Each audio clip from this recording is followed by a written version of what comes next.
I'm honored to be here tonight as Scott Nathan's opening act. I know you're looking forward to hearing from Scott.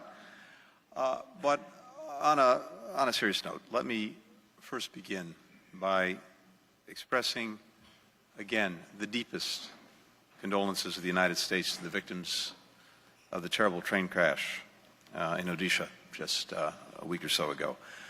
I had an opportunity to speak to my friend, Foreign Minister Shankar, when just shortly after the accident, and just to convey to him how much it had resonated here in the United States as we saw the images, and to let him know that we stand with the people of India as they recover from this human tragedy. Ed, thank you for your incredibly generous words, overly generous words, but especially for your leadership. This could not be, as I'll get into in a few moments, a more critical, a more vital time for our business communities, our private sectors to be working together, and your leadership in helping to make that happen is more important than ever. To my friend, Ambassador Sandhu, thank you for your remarkable work in advancing the relationship between our countries and between our people. Now, I know your relatively new counterpart in India, Ambassador Eric Garcetti, has hit the ground at a full sprint, trying to catch up with you.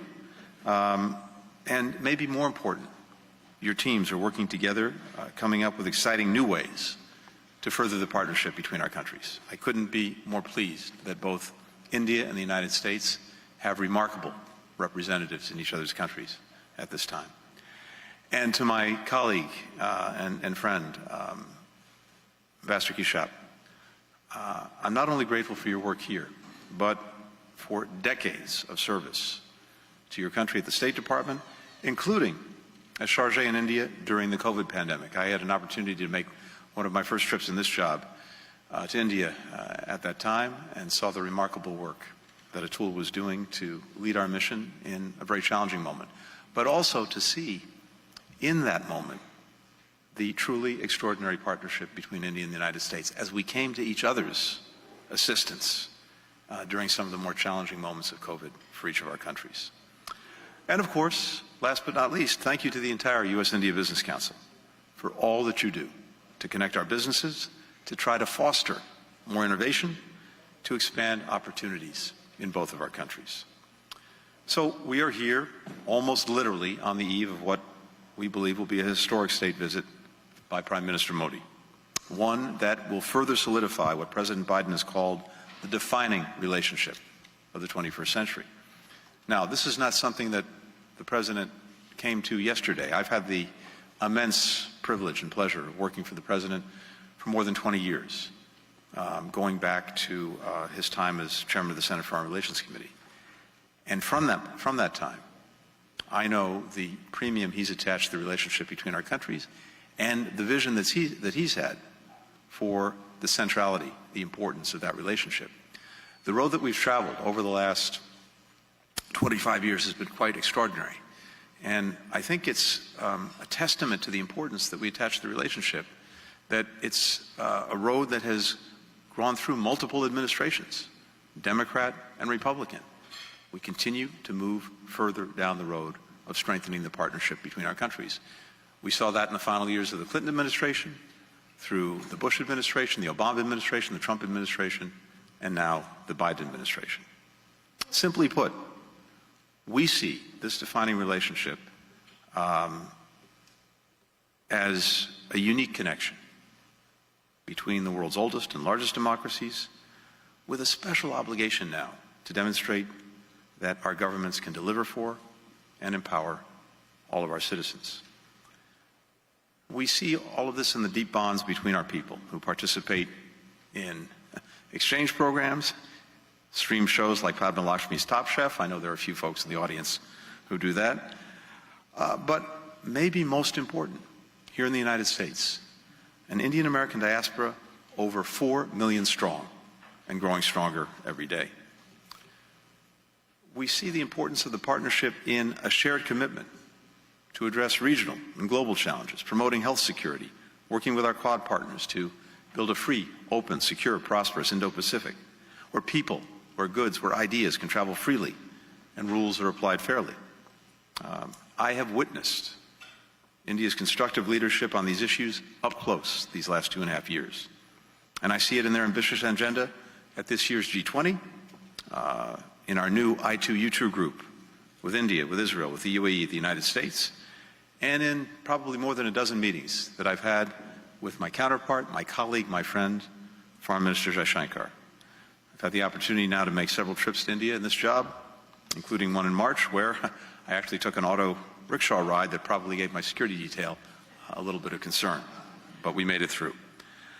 But the reason this evening is so important is our conviction that at the heart of the strategic relationship between our countries are economic ties. And under the leadership of President Biden and Prime Minister Modi and private sector leaders in this room tonight and beyond, it is growing stronger by the day. Last year, as you all know, trade between our nations reached a record $191 billion, making the United States the largest trading partner for India. American companies have now invested at least $54 billion in India, from manufacturing to telecommunications. In the United States, Indian companies have invested over $40 billion in IT and pharmaceuticals and more, supporting 425,000 jobs from California to Georgia. Just this February, Air India announced the historic purchase of more than 200 Boeing aircraft, which will support an estimated 1 million plus jobs across 44 of the United States.